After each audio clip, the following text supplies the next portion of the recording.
with the question answer session.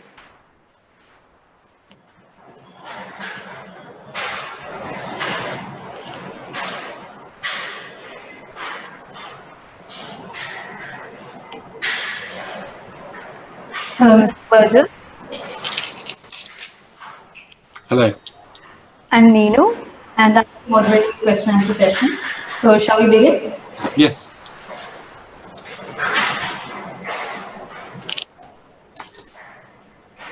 Okay. So, the first question is,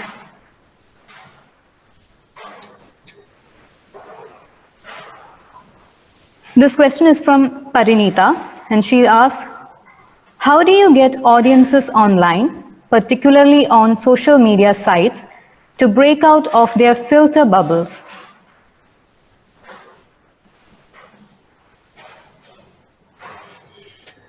Shall I respond? Well, I think this is a question that Rita Kapoor, for example, is much better qualified than me to respond to. So I hope she can do that. But essentially, I think it comes down to this.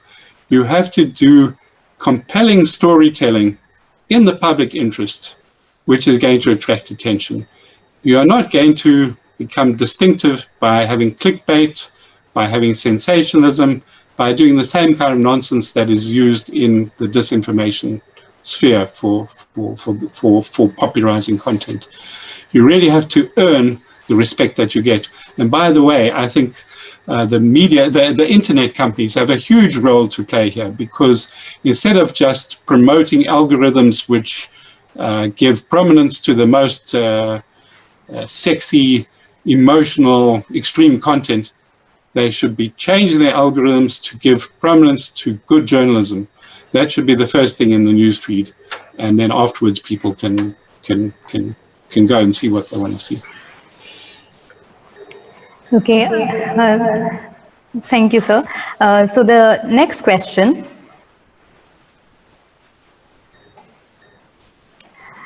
What is paid news? How can it affect the normal functioning of a particular news company? And is it okay to be paid for the news content? Well, I think that every journalist would say that the integrity of news means it must be based on the news values. In other words, is it true? Is it in the public interest? Is it new information? Is it significant? Is it of interest? And when you start having paid news, then you already introduce a different criterion. And so having paid news is really problematic, because it's no longer news, it's then a kind of an advertising. It's then a sponsored content, which is okay if it's labeled as such, but it should never replace proper journalism. Okay. So we'll move on to the next question. This question is by Adhiraj. Do you think media provides wrong information to increase their PR rating? Yes, I think this is sometimes very true, maybe more often true than not true, unfortunately. And this is why the journalists need to stand up to their bosses to say, we should not be doing this. We are discrediting the mission of journalism. This is why the audience also need to recognize that this is wrong, that this is not what they should be getting from journalism. So it's a problem. It's part of the corruption of journalism. And much as it's difficult, if you're a young person, you get a job in a media house and you're told to do some stuff which you think is against the protocols of journalists, you need to learn, and maybe this is important for journalism educators like Manju Rose, how can journalism students learn to negotiate with power, the power of advertisers, the power of your boss, to win an argument that the integrity of journalism is in their interests as well. Because if we can't do that, what happens? You have to resign from that media institution, which I myself in my career, I had to do that sometimes. But that's a second prize. The first prize is to win the argument and help cleanse the media organization from within.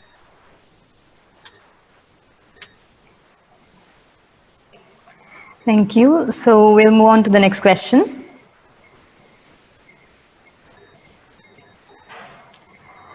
This question is from an anonymous user, and the question is, whenever a news is circulated regarding any tragedy, like blast in Lebanon recently, most people say that correct data of destruction and death is not revealed.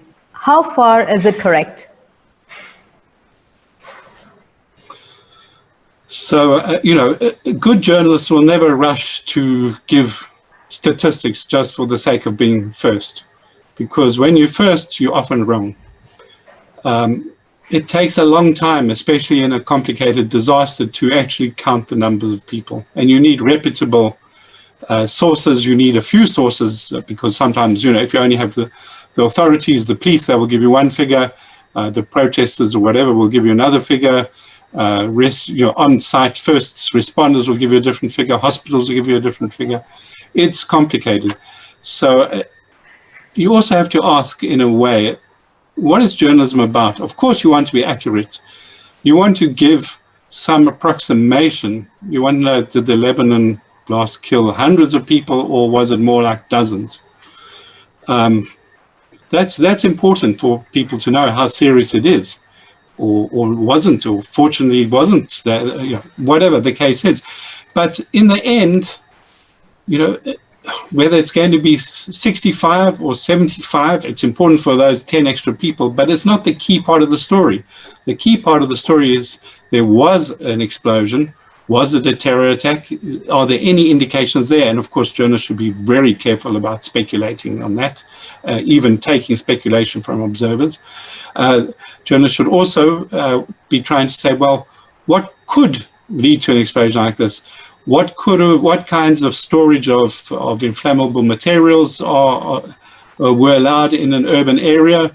What is the regulation that allows that? What's the oversight? Are there shortfalls? What things could have explained this, so that people can be informed about that. And then in another city, people could say, well, we need to double check what kinds of depots we have in our place, and how well they are being regulated and how well that regulation is enforced.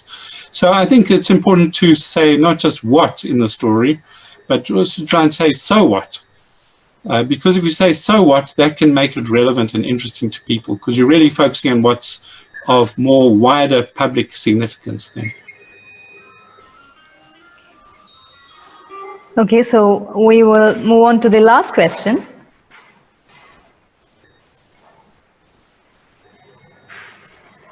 How far would the citizen journalism help in free and fair reporting of news?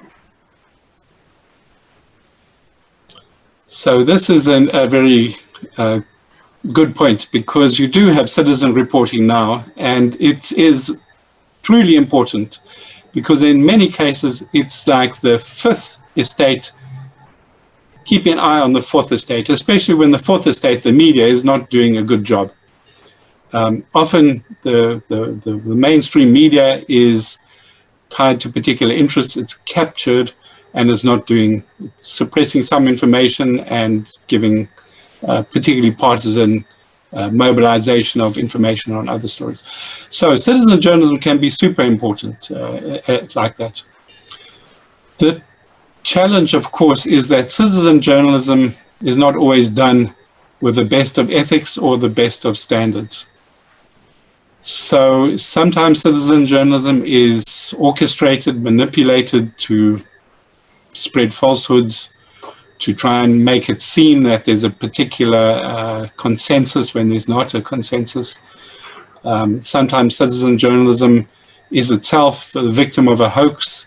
It's passing on information, for example, images that come from a completely different context, and presenting them as if they are there, as if they are genuine for the particular case that they're reporting. And the challenge for citizen journalism is that, unlike organized media houses, citizen journalists don't usually have access to resources for fact-checking, for standards, for policies, for corrections. They don't have the same accountability regime. They don't necessarily have the same economic interests in being credible. So it's really valuable to have, but it also needs to be taken with a pinch of salt. And it's important that people look amongst all news producers, citizen ones and mainstream ones and international ones, which ones are really reliable brands. Because a citizen, an ordinary person can't go and double check the facts in every single media story. They need to be able to identify what is the most likely reputable institution. And within the media, there's some very disreputable institutions. They're just propaganda, or they're just money-making scams or sensationalist rags. But within citizen journalism, there's some excellent ones. And there are unfortunately also many that don't live up to a quality information source. So thank you so much. Thank you, sir, for answering all the questions. Thank you. So now I'll hand over the mic